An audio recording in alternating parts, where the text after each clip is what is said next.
పంచలింగాలయ దేవస్థానానికి సంబంధించినటువంటి పంచాయతీ లకిడికపుల్లో ఉన్నటువంటి కలెక్టర్ ఆఫీస్ వద్దకు మాధవలత గారు అయితే తీసుకొచ్చారు. గత 15 సంవత్సరాలుగా కొట్లాడుతున్నటువంటి రాష్ట్రీయ వానర సేనకు అండదండగా మాధవలత గారు కూడా నిలుచున్నారు. ఈరోజు కలెక్టర్ గారితో మాట్లాడినటువంటి విజువల్ కూడా చిత్రగుప్తలో చూపిస్తాం ఎక్స్క్లూజివ్గా. మేడం, అసలు ఏంటి పంచలింగాలయ దేవస్థానానికి సంబంధించిన పంచాయతీ కలెక్టర్ వరకు తీసుకొచ్చారు, ఏమంటా ఉన్నారు కలెక్టర్ గారు? అసలు ఏం సమాధానం ఇచ్చారు మీకు ప్రశ్నకు?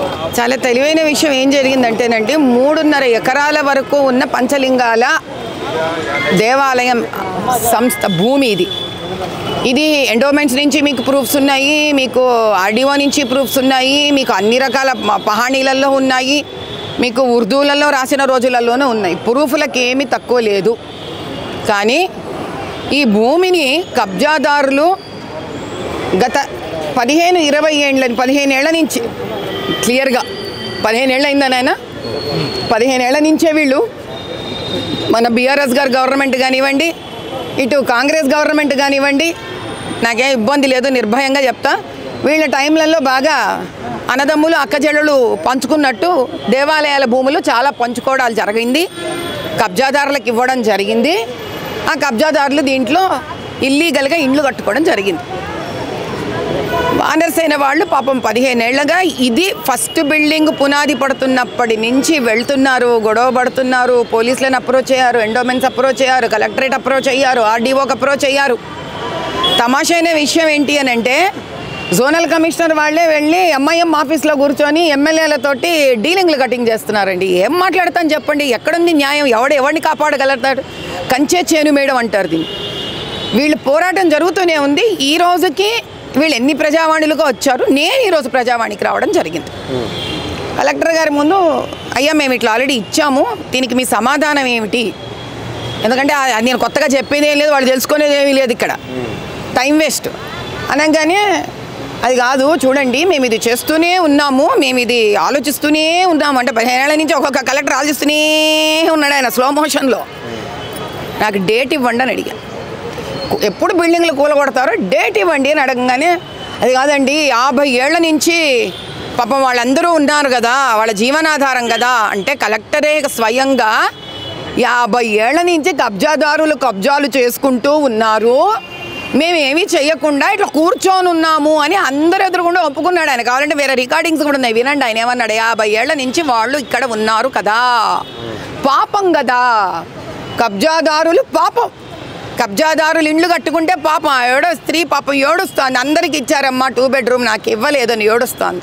వీళ్ళు పాపం కాదు, వీళ్ళకి ఉద్యోగస్తులు మా ఫేక్ సర్టిఫికెట్లు తీసుకొని టీచర్ ఉద్యోగాలు తీసేసుకున్నారని చెప్పి అరిగిపోయేటట్టు సంవత్సరం నుంచి తిరుగుతున్నారు. వీళ్ళు పాపం కాదు, ఎస్టీలు పైగా వాళ్ళు పాపం కాదు. ఇదే పంచలింగాల గుడి వెనకాల 100 ఎస్సీ ఎస్టీ ఓబీసీ హిందువులు ఇండ్లు ఉంటే వాళ్ళని బెదిరించి మాఫియాలు గూండాలు వచ్చి ఇండ్లు కూలగొడుతుంటే వాళ్ళు పరిగెత్తి వెళ్ళిపోయి 20 ఇండ్లకు మిగిలితే అది పాపం కాదు. కబ్జాదారులు మాత్రం 50 ఏళ్లుగా పాపం ఉన్నారు, వాళ్ళ ఇండ్లు జీవనాధారం. ఎంత దయ, ఎంత జాలి కలెక్టర్ గారికి. అయితే పని చేయమన్నాను, 50 ఏళ్ల క్రితమే కబ్జాలు చేసిన ఇండ్లు ఎన్ని, 40 ఏళ్ల క్రితం కబ్జాలై కట్టుకున్న ఇండ్లు ఎన్ని, 30 ఏళ్ల క్రితం కబ్జాలే కట్టుకున్న ఇండ్లు ఎన్ని, 20 ఏళ్ల క్రితం కబ్జాలే కట్టుకున్న ఇండ్లు ఎన్ని, 10 ఏళ్ల క్రితం కబ్జాలే కట్టుకున్న ఇండ్లు ఎన్ని, నిన్న మొన్న 6 నెలల సంవత్సరం లోపల కబ్జాలే బిల్డింగులు కట్టుకున్నవి ఎన్ని, పేపర్ మీద రాసేద్దాం. 50 ఏళ్ళది కదా మీ బాధ, 40 ఏళ్ల నుంచి కూలగొట్టేద్దాం, పోనీ 30 ఏళ్ళది కూలగొడదాం, పోనీ 20 ఏళ్ళది కూలగొడదాం. ఏదాని దగ్గర సమాధానమే లేదు. పని ఇవన్నీ కాదు, నాకు ఆన్సర్, ఐ నీడ్ ఆన్సర్. నేను అన్నాను, ఆశ్చర్యమైన విషయం ఏంటంటే కలెక్టర్ గారు, నేను దేవాలయానికి వస్తే ఒక పెద్ద బెటాలియన్ పోలీసు వచ్చేసి నా వీడియో తీసుకుంటూ ఉంటుంది, గుడికి నేను వస్తే నేనన్నా కబ్జాదారునా? నేను వచ్చే ఉనికి అంటే నేను వస్తున్నానని ఇన్ఫర్మేషన్ వచ్చేసి పోలీసు వచ్చేసి శివుడిని దర్శించుకోవడానికి వస్తే నా వీడియో తీసుకోగలేది. రైట్ లెఫ్ట్ ఎట్ట పడితే అట్లా ఇండ్లు కడుతున్నారు కబ్జాదారులు. మరి వీళ్ళ వీడియోలు తీసుకోవడానికి వాళ్ళ దగ్గర ఫోన్లు లేవా, వీడియోలు లేవా? అడిగా నేను ఆయన నీ మాట. అప్పుడేం తెలియట్లేదా మీకు? పునాదులు వేస్తున్నప్పటి నుంచి తెలియట్లేదా? 15 ఏళ్ల నుంచి పోరాడుతున్నారు వానర సైన్యం మొత్తం. ఏది I need and solution and answer అన్న. 3 వారాలు టైం తీసుకున్నాడు ఆయన నా దగ్గర నుంచి.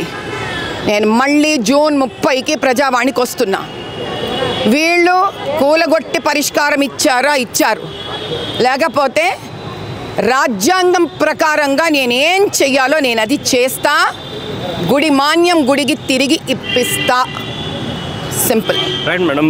ఈరోజు కూడా ఆజాబ్ హైదరాబాద్లో చౌటుపల్లి సంబంధించినటువంటి దేవస్థానం భూమి, ఎండోమెంట్లో ఉన్నటువంటి దేవస్థానం భూమి మళ్ళీ ఒకసారి కొండలు కొట్టి అమ్ముకుంటున్నటువంటి వైనం. దీని మీద ప్రతిసారి రాష్ట్రీయ వానర్సేననే కొట్లాడుతూ వస్తుంది, అన్నీ జరుగుతూ ఉన్నాయి.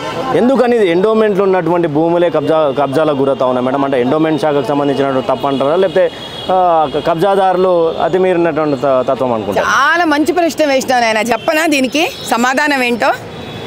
గవర్నమెంట్ డిపార్ట్మెంట్లలోనే గవర్నమెంట్ డిపార్ట్మెంట్ కుంభక్కైపోతే గవర్నమెంట్ అంతా ఒకటే. ఇప్పుడు నాకు కానీ మీకు కానీ వీళ్ళకి కానీ గవర్నమెంట్ ఏంటంటే ఒకటే.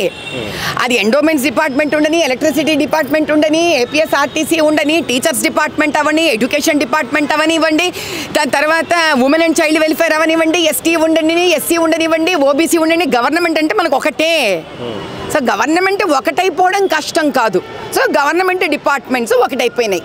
ఎవరితో ఏం పని చేయడానికి ఒకటైనాయి? ఈ కబ్జాదారుల నుంచి హాయిగా భోజనం భక్షించడానికి ఒకటైపోయినాయి. ఇప్పుడు సామాన్య మానవుడు ఏం చేయాలి? గవర్నమెంట్కి వెళ్ళి విన్నపం ఇచ్చుకోవాలి. గవర్నమెంటే కదా స్కెచ్ చేసి ప్లాన్ వేసి నీట్గా కబ్జాదారులతో కలిసి, ఎంఐఎం లాంటి పార్టీలతో కలిసి, అది బీఆర్ఎస్ కానివ్వచ్చు, కాంగ్రెస్ కానివ్వచ్చు, కలిసి చేస్తున్నారు ఈ మోసాలు. ఇప్పుడు సామాన్యుడు ఏం చేస్తాడు? వీళ్ళ చుట్టూ తిరుగుతాడు. ఎందుకని? ఆ అమాయకుడు సామాన్యుడు ఏమనుకుంటాడంటే, పాపం కలెక్టర్ గారికి తెలియదేమో, పాపం ఎండోమెంట్స్ కమిషనర్కి తెలియదేమో, పాపం ఆర్డీఓకి తెలియదేమో, పాపం మన ఎస్పీ గారి దగ్గరికి వెళ్తే పని అవుతుందేమో. మా అమాయకుడు ఒకంటే అమ్మాయికంటే నమ్ముతున్నాడు సిస్టమ్ని. ఇంకా ఇది దాటాక కూడా వాళ్ళకి తెలుసు. ఎందుకు? వాళ్ళే కదా చేయాల్సింది న్యాయం, వాళ్ళే కదా ఇన్వాల్వ్ అవుతారు అన్నిట్లో. న్యాయం ఎందుకు వస్తుంది వాడికి? హ్యాపీగా రాదు వాళ్ళ దృష్టిలో. మరి వీడు ఎక్కడికి వెళ్ళాలి? ఈ ఓటర్ కానీ బాధితుడు ఎక్కడికి వెళ్ళాలి? కోర్టుకి వెళ్ళాలి. కోర్టుకి ఎందుకు వెళ్ళలేడు భారతదేశంలో? కోర్టుకి వెళ్తే కోర్టు చుట్టూరా తిరగాలి. అంటే ఇది ఈరోజు ఒక సామాన్యుడికి, ఓటర్కి ఉన్న పరిస్థితి. కాబట్టి దీనికి ఇంకో మార్గం కూడా ఉంది నాన్న. రాజ్యాంగపరంగా కూర్చుంటాం దాని మీద. గాంధీ మహాత్ముడు ఇచ్చిన పద్ధతి ఉందిలే.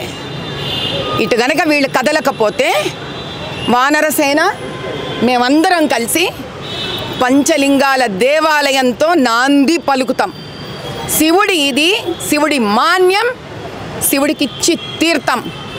అహిల్యాబాయి హోల్కర్ గారి త్రిశతాబ్ది 300 సంవత్సరాల జన్మదినం సందర్భంగా నేను నేర్చుకున్నది ఏంటి అని అంటే దేవాలయ సంరక్షణ.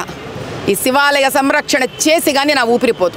మేడం, లాస్ట్ ఫైనల్గా ఓన్లీ పంచలింగాల దేవస్థానంతో ఇప్పుడైతే మీ దేవాలయ భూమి పోరాటం మొదలైంది. రాష్ట్రంలో ఉన్నటువంటి ప్రతి దేవాలయ కబ్జాల మీద మాధవీలత పోరాడుతుంది అనుకోవచ్చా? ఇది ప్రారంభం మాత్రమే. కథ ముందుకు వెళ్ళింది. ఇది ముందుకు ఎలా వెళుతుందో మీరు మాతో పాటు ఉండి చూడండి. ఇది అదే అంతం కాదు, ఇది ఆరంభం మాత్రమే. ఇంకొకసారి నేను మొదలు పెట్టాననుకో, ఇది పెద్ద పెద్ద వేళ్ళు గదలాల్సిందే. వాళ్ళకి రెండే మార్గాలు: నన్నా ఊపిరి తీసేయాలి, లేదా వాళ్ళన్నా ఉద్యమంకి ఒప్పుకోవాలి. వేరే ఆల్టర్నేటివ్ లేదు దీనికి. అది మాధవీలత. రైట్. ఇది ఇప్పటివరకు మాధవీలత గారు చెప్పినటువంటి విశేషాలు. అయితే మొత్తానికి దేవాలయ భూమికి సంబంధించినటువంటి ప్రతి దాంట్లో కబ్జాలకు గురైనటువంటి ప్రతి విషయంలో మేము పోరాడతాము. మాధవీలత ఇప్పుడే ప్రారంభించింది, కథ అంతంకు రాలేదు, ఎండింగ్కి రాలేదని కూడా చెప్తున్నటువంటి వైనం. కెమెరామ్యాన్ హరితో ఉదయ్ కిరణ్, లక్డీ కపూర్.